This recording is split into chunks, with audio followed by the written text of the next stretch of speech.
talking machines, machines that can think and do things. They are going to disrupt industry. They are going to integrate things. Africa is talking about this and preparing. But let me look at the second reflection. A peasantry intervention logic is the dominant logic that African transformers are using to transform Africa. And because of this dominant logic, over 5 transformations have taken place in workforce, and Africa's workforce is peasantry. I'll try to synthesize by looking at, we cannot see very easily this, but in the education system that we have, the majority of the African young people are shunted out in the general secondary schools and primary schools. When they are shunted out, they join the peasantry system and start to produce. When they join the peasantry system, they produce more children who also become peasants. As they proceed, the peasantry households cannot absorb any inputs because they don't have the capacity to do so. At the periphery of these systems are the government service system or public service system, the government service system. All the government partners are lining up here trying to support this system. But this system is circulating. You produce households that cannot absorb. You get all technologies from the first industrial revolution up to now. They are outside here. They cannot be absorbed by the community. They cannot be absorbed by the society. As we speak now, peasantry was working very well when the population was small. But now that the population is exploding, the youths are running away from the peasantry system in search for where they can go. They move to the urban areas, they move outside their countries. But as they go, they still have pre-industrial skills. They shun even the hardest raw resources which are available to them.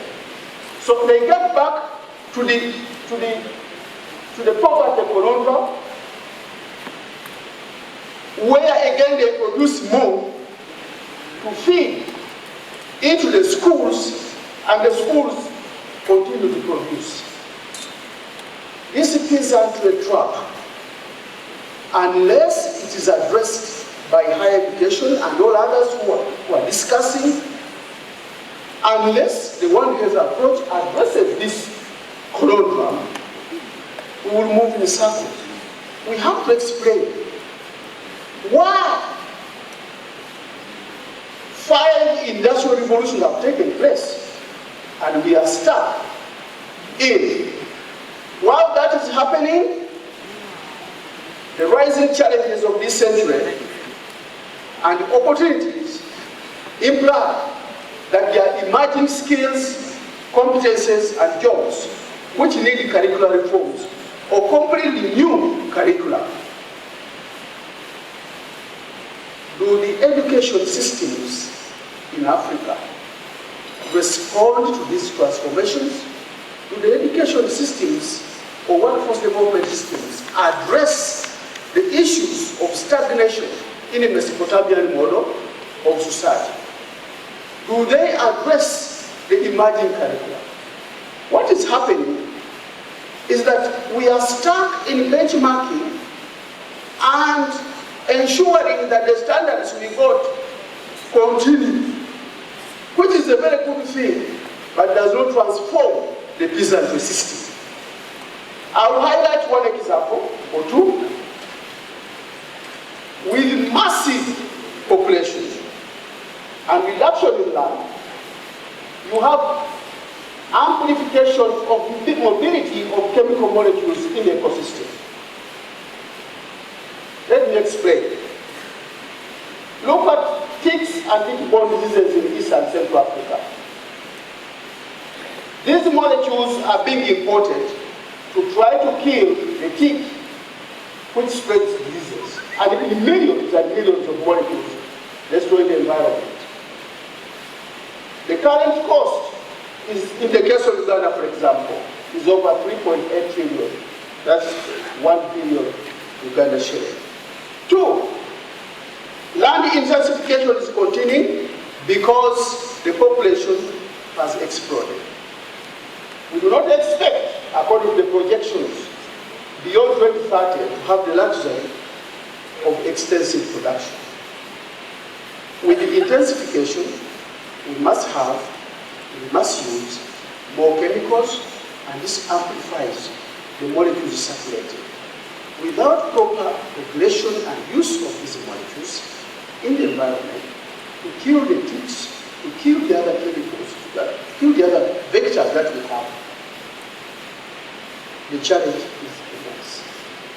The amount of meat required in Africa, slaughter per day, is in millions and millions of livestock. The production of those animals means intensification, means new skills on very small pieces of land. New opportunities and new skills are required. We will not be able to supply the food required if we continue with the way we did the things that brought us there. There are new opportunities. Everybody wants to live healthy because of the intensification. Have some leaves, have some fruits, and so on. Prescribed and healthy living, you go to the markets and so on, you find. With the curriculum that we address, look into this direction. To the traditional curriculum that we have actually addressed these issues. There is a new opportunity to rethink how the agricultural system should evolve. Without industries, without services, where should the youths go if they cannot start by improving to provide health food in industrial households and therefore address the issue of unemployment in a World Health framework? I would like to summarize 5 guidelines on workforce development. The first thing after this synthesis is that we need a revelation. Without a proper revelation of why the transformation in the last industrial revolution has not taken place, we will not go very far, even when we address One Health in the next step. So the second aspect of the revelation is the foundation skilling. We need to have the foundation skilling as the youths, as we nurture people to get into the practice. The third dimension is the learning at the point of action. In the One Health approach, we all go to solve a problem. Learning will take place at the point of action, at the place of action. This has been a universal practice across all countries that have been practicing One Health. The fourth is the interconnectedness of occupational and educational molds, where we mold people in education, where we mold people in occupation. These have to be interconnected. And the fifth is the accreditation. I would like to end there. Professor Kabasa.